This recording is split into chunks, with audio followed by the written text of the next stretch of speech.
Hey friends, my name is Zen. Welcome back to Zen's Corner, and today we're going to be talking about sinners, the music industry, and the desire for endless hunger, so stay tuned. Okay, so this is a new segment on my channel called Becoming a Cinephile, where we talk about movies, we do deep dives, we talk about the soundtrack, the fashion, the subject matter, whatever we really want as long as the core subject is movies.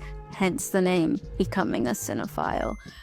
It also pokes a little bit of fun at movie culture. You know, a lot of us feel like we have an eclectic taste in movies or whatnot. So kind of want to bring it down to earth and say, hey, I'm not a cinephile, but I want to become one. So let's talk about movies. And today we're going to be talking about sinners. So I have a list of movies that I want to talk about on this segment, but what better way to bring in a new segment with a great movie? So we're going to talk about sinners today, and we're going to talk about the music industry and the desire for endless hunger. We're going to break each piece down and really bring it all together. Because I think all of those topics are within that movie, and that movie has a plethora of topics to talk about, and I feel like a lot of people have done a great job on that. So I just kind of want to talk about my view and perception on how that movie touches on like the energy vampires of the music industry, or just being a product of a product in a sense. So let's get into it.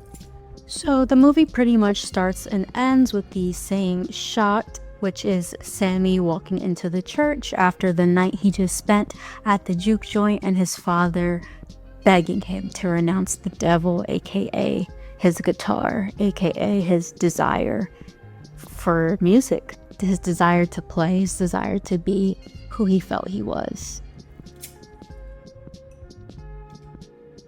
We then get introduced to our main characters, Smoke and Skek, who are coming back from Chicago.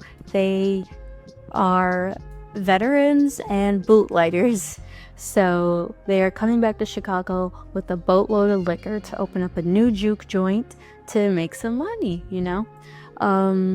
So the next following scenes are them acquiring their assets to actually have a good juke joint experience. So they gather all their people, all their characters, get on the road, set up the juke joint, and then all of the crazy shit starts to go down. So for the sake of this video, I think the key scenes in this movie that are important is going to be the first and ending scene of Sammy going into the church, the very beautifully, amazingly, is that a word? Yes. Well done scene, dance break, music jam sesh. That was amazing. That brought me to tears the first time I seen it, if I'm being truly honest. Second important scene. Third important scene, meeting Remick at the juke joint. Also, Remick scratching Sammy in the river. Another important scene. So let's talk about it. So the first scene with Sammy entering the church after the night at the juke joint, it brings up a lot of emotions, right? So Sammy is the younger cousin of Smoke and Stack. He's the preacher's son. He has a sort of image to uphold because of those factors. And all he wants to do is play music. Through and through, from the start to the beginning of the movie. All he wants to do is play music.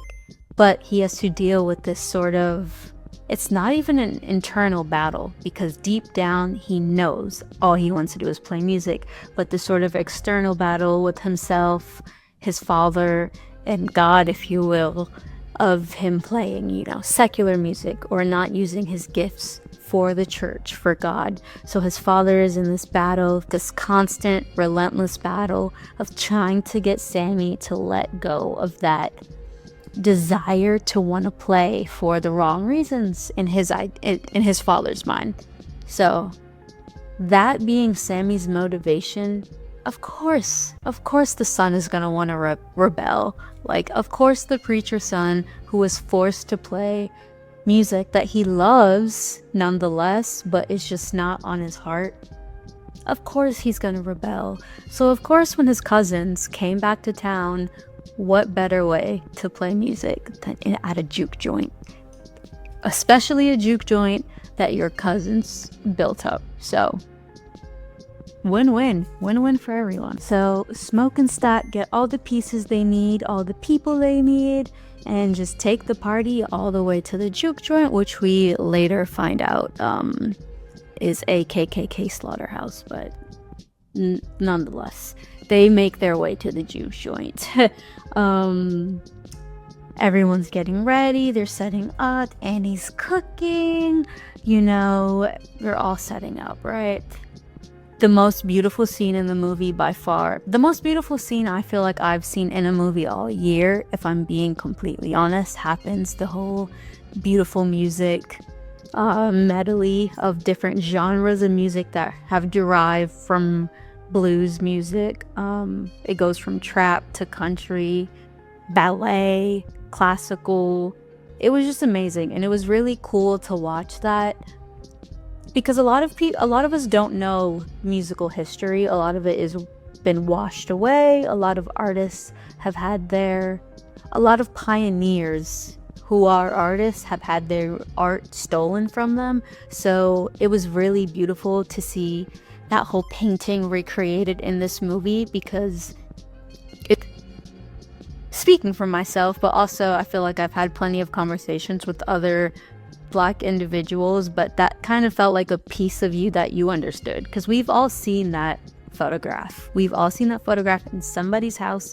I used to dance when I was younger, so the dance studio that I used to go to, she had that painting right above the couch, and I will always remember it. So I just think that scene was done amazingly. No notes. Not that I'm a director. This is called becoming a cinephile, you know, so we have to make strides. But anyway, no notes at all, even if I was one. That was amazing. I loved it. It was really reflective of the freedom that comes alongside music that I don't think can be expressed in any other way. Another scene that I think was really cool, not cool, no, I think it was cool, the scene where they're riding to the juke joint and they pass the prisoners, and I forget his name, we're gonna put it here. He's telling the story about how all of these prisoners got locked up, and then he starts humming, and it felt like groaning, but the groanings turned into humming, and then Sammy started playing, and that just opened my eyes, because of course, you know, rhythm and blues comes from, you know, we know what rhythm and blues comes from, but just to hear him tell such a story, then to hear the pain in his voice turn into the music, I don't think that has been depicted in that way. I don't think blues has been depicted in that way, of that progression of literal pain into rhythm. So I think that scene was amazing also, alongside the whole dancing scene. But all of the freedom and the joy will soon come to a halt due to literal vampires, but for the sake of this video, the music industry, or energy vampires. So let's get into that next up. Scene 3 that we were talking about, technically scene 4, because I added another scene to that last part. So scene 4, Remick. When Remick comes knocking on the door with that little old song, they thought they were gonna come and get invited into the juke joint, and they were sorely mistaken. But I think that scene was pretty interesting, and I just think Remick as a whole was pretty interesting. It was a certain hunger that wasn't gonna stop, you know what I mean? It wasn't gonna stop with Sammy. It probably didn't start with Sammy. I think, you know, that was probably like a lens of that storyline. If that story were to live in another dimension, I think that wouldn't be the first time Remick has done that to a Black artist, you know what I mean? But The scene where him and Sammy are in the lake is really deep because he knows Sammy's desire. He knows all he wants to do is play music. So he's just like, well, come on, then let's do it. But Sammy still, because of his foundation, it's not because he doesn't love God that he doesn't want to sing gospel music. He just wants to sing what he feels, So it wasn't that made him want to sing secular music. So I felt like Sammy always had a superpower of knowing himself and knowing his values, because although the church wasn't where he needed to be, he still knew his values. He still knew, I'm not going to turn into this vampire, or I'm not going to turn into this energy bank for this vampire. And as we see by the end of the movie, he didn't do that. Even when he got the chance and he saw his older cousin, who looked the same as the last day he did see him, he still didn't give in to that desire for endless hunger. So Sammy's a really cool character because although he had tunnel vision and he knew what he wanted and he knew what he was willing to do to get there, he never sold out. You know what I mean? He never sold out to Remick. He never became that vampire. He never gave in. He never did. Not even till the end. Not even when he was an old man and he knew he probably, time was creeping up. He still decided, I saw enough life. I've played my music and I played it well, which is a testament to itself. So Sammy's a great character, if you want to ask. If you're asking me if I think Sammy is well written, yes I do. Okay, so on this next part of the video, we're going to talk about the desire for endless hunger, and Sammy's not our topic. He's not our subject matter for this one, because like I said before, he knew his limits, he knew his boundaries, he knew he wasn't going to become a vampire or play music just for the sake of playing it. It was going to be purposeful and it was going to be what he wanted to do, right? So, if we're talking about the desire for endless hunger, Mary, Stack, also Remick, again, we're going to talk about him again. So these characters truly just couldn't stop and wouldn't stop. Mary already showed her persistence. Mary's entire, one character trope Mary had the entire time was persistence. She showed up to that train station. She was gonna talk to Stack. She showed up to the juke joint. She was gonna have her way, okay? And then she went to the vampires because she was still persistent that she could speak to them, calm them down, figure out what they wanted, right? And look where that ended up her. Look where she ended up. A vampire. She ended up a vampire. She was happy about it. That was fine to her. So happy about it, she turned Stack a vampire. Stack did not have much say in this decision. Was happy nonetheless after he realized that, he was gonna live forever with the love of his life. If you got lemons, make lemonade. So I believe Stack truly just made lemonade, but I do believe he was happy. I know he missed his brother, and I know that feeling could probably never go away, especially because he's now immortal. So it most likely feels like a piece of him is probably gone. But that endless desire, that hunger to be with Mary keeps him going. And then, you know what? Maybe that's beautiful. Back to Remick. Remick's endless desire to be a culture vulture is insane. The song that they started with, sang by black people, trying to enter the juke joint, this is just not your space. It's not, Being in the water too, I think that was sort of symbolic, that him and Sammy were fighting in the water, because water is just symbolic as a whole, biblically, spiritually.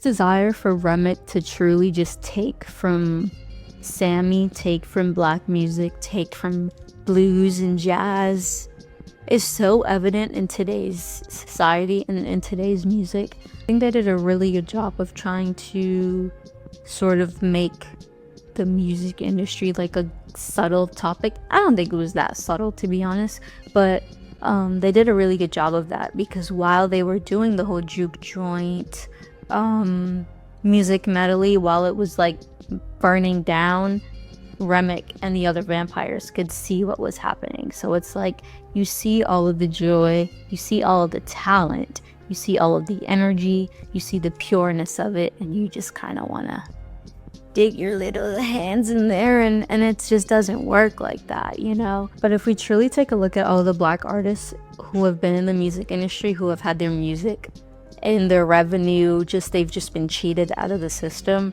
TLC, New Edition, Tony Braxton, Etta James, like the list goes on and on and on. And I feel like so many of these people have biopics showing that they've been cheated out of the music industry. Look at 360 deals. Yeah, you get a lump sum of money, but you have to pay them back. You pay all these people.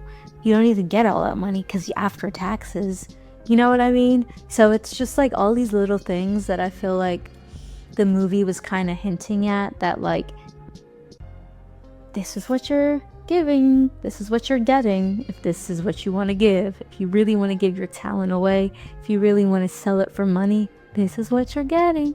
You're gonna get some vampires.